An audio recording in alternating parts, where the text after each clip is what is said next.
Chinese telecom giant Huawei accused of offering embargoed HP equipment to Iranian company Asia.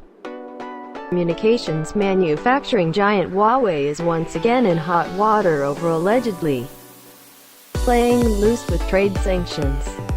One of Huawei Technologies' key Iranian partners reportedly offered to sell embargoed HP computer equipment to Iran's largest mobile phone operator in late 2010.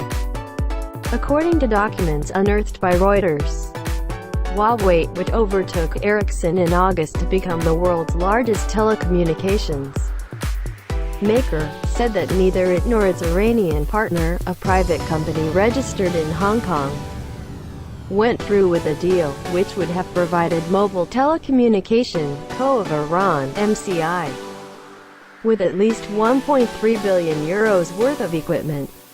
Though the deal did not go through, Reuters said the incident provides new evidence of how Chinese companies have been willing to help Iran evade trade sanctions.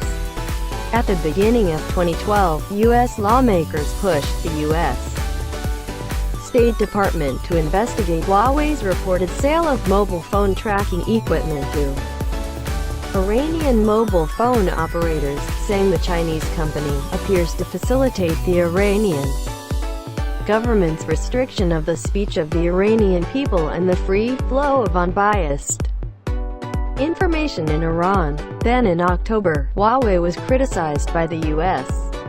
House Intelligence Committee for failing to provide evidence to support its claims that it complies with all international sanctions or U.S. export laws. The next month, Huawei denied that equipment it sold to Mountaineer Roncell, Iran's second-largest mobile operator, would be used to aid in the monitor and censoring of dissidents.